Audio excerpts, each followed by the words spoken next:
Hey everyone, my name is Kelsey, and this is our unit review for poetry. Over the past 6 weeks, we've read over 2,500 words in verse. Some of these poems are as young as 100 years old, but others are as old as 350. Yet all these works still have relevance, significance, and impact in our modern world. The beauty of poetry is its ability to use the power of written language to transcend time, place, and background to reach different readers in different ways. Although at times it can be a bit confusing, I know you were scratching your head for a minute there when we started this unit with a guy writing a whole poem about talking to a bird outside his house. But even the most layered, complex poems connect to our own lives, with universal themes such as love, loss, desire, and guilt. A poem that on its surface seems like it's about a madman talking to a bird can in fact remind us of how hard it is to accept the loss of those we love and hold dear. A poem about a bird trapped in its cage can paint a picture of oppression that causes others to feel empathy for those who've experienced bias or discrimination. Who knew birds were so deep, huh? Over the course of this unit, we've gotten into the minds of poets, learning more about their craft and the why behind their words. We've analyzed their word choice, including the connotation of their words and their impact on tone and mood. We've considered the symbols that appear within a text, interpreted the deeper meaning behind figurative language, and even contextualized a piece by considering the author's own unique point of view and purpose. In addition to analyzing authors' choices, we've made artistic choices of our own, writing poems spanning multiple genres, including narrative poetry, sonnets, poems with symbolism, and a poem addressing a social issue of our time. Now we will step into the role of a literary critic as we complete the final task of this unit, an analytical review. In this video, we'll break down this final assignment and discuss how you can use your newly developed language skills to write a strong analytical review. Let's get started.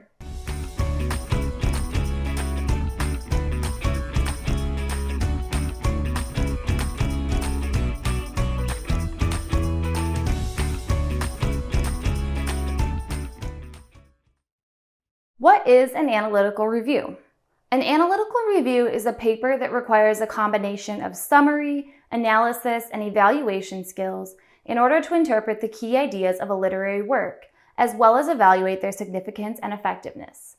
This paper falls under the category of literary criticism, which typically is published in literary journals or scholarly magazines.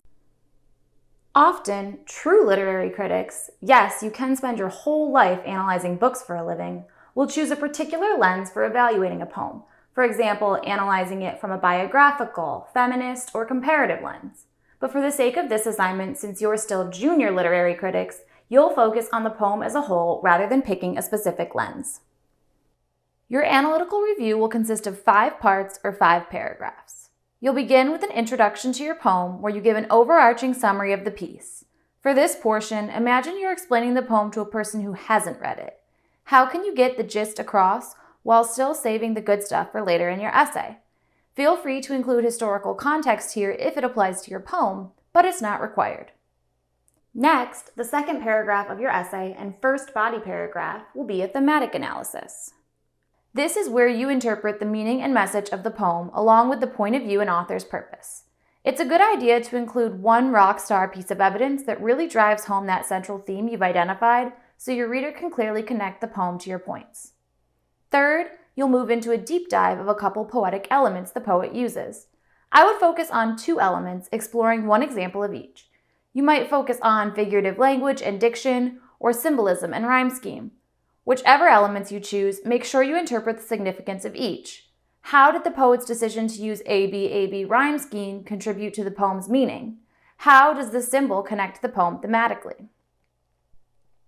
The fourth paragraph is where you get to give your opinion on the poem's effectiveness. Does the poem portray its message well? Does it make the reader feel something? What's working for the poem and what isn't? Is this poem relevant to the modern world? If so, how? Don't be afraid to write authoritatively here. If you think the poem needed stronger connotative words to convey the mood, or you found 2 lines to be redundant, then say so. Poetry was made to be read and interpreted. Finally, you'll end with a concluding paragraph in which you sum up the major points that you've made in your review.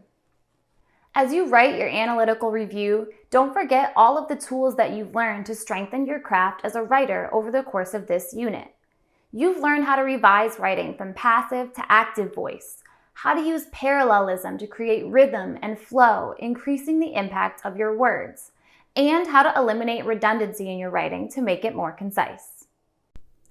Although your analytical review will include 5 paragraphs, for the sake of this example, we're going to look at the difference between 2 different paragraphs, one that takes into account parallelism, redundancy, and active voice, and one that doesn't. As I read the first version of this introduction, look for examples of passive voice redundancy or a lack of parallelism in my writing. The poem The Raven was written by Edgar Allan Poe. The topic the poem focuses on is a grieving speaker, a raven who is foreboding, and them interacting with each other. In the poem, the speaker, who is grieving and just lost his love, is repeatedly told the same word by the raven, nevermore. This expression is repeated by the raven as the speaker, increasingly more and more frantic, asks if he will ever see his lost love again. A sad and depressing mood is created in the poem by the author through his use of connotative words such as weak, weary, and bleak. Did you notice the repeated use of passive voice in this first example? The poem was written by, the speaker is told by the raven, the expression is repeated by the raven. A sad and depressing mood is created by the author. This use of passive voice disengages the reader by making the writing seem less active. Additionally, this example lacks parallelism at times when listing elements. It says the poem focuses on a grieving speaker, a raven who is foreboding, and them interacting with each other. Each of these elements is written in a different form, which makes the sentence awkward and clunky. Lastly, did you notice the redundancy throughout the paragraph? Grieving and just lost his love, or increasingly more and more, sad and depressing. These words mean the same thing, so they're simply taking up space without adding any additional meaning to my writing. Now let's look at the revised version of this paragraph. Edgar Allan Poe wrote the poem The Raven in 1845. The poem focuses on a grieving speaker, a foreboding raven, and their troubling interaction. In the poem, the raven repeats the word nevermore to a speaker who has just lost his love. As the speaker, increasingly frantic, asks if he will ever see his lost love again, the raven continues to repeat the word nevermore. The poet creates a dark and solemn mood in the poem through his use of connotative words, such as weak, weary, and bleak. Notice the use of parallelism in the second sentence now. Grieving speaker, foreboding raven, troubling interaction. These elements are now parallel, which makes my writing flow. The entire paragraph has been rewritten in active voice, with the subject doing the action. Edgar Allan Poe wrote the poem. The speaker asks, the poet creates. This creates a more engaging voice for the reader. Lastly, instances of redundancy have been eliminated throughout the paragraph to make it more concise, such as using the words dark and solemn to describe the mood rather than sad and depressing, or eliminating the phrase more and more and just saying increasingly. As you go through your writing, revising, and editing process, notice my use of parallelism there, be mindful of the tools that you have in your belt that can help improve your voice and style as a writer. And also remember that poetry is meant to be interpreted differently by people all over the world for years after its original publication. So don't be afraid to apply the ideas of the poem that you're analyzing to our modern world, or to point out a symbol or device that we didn't discuss in this unit for that poem. You are the literary critic, and your interpretation of the poem is both valid and valuable. Thanks for joining me for this unit review, and I'll see you next time.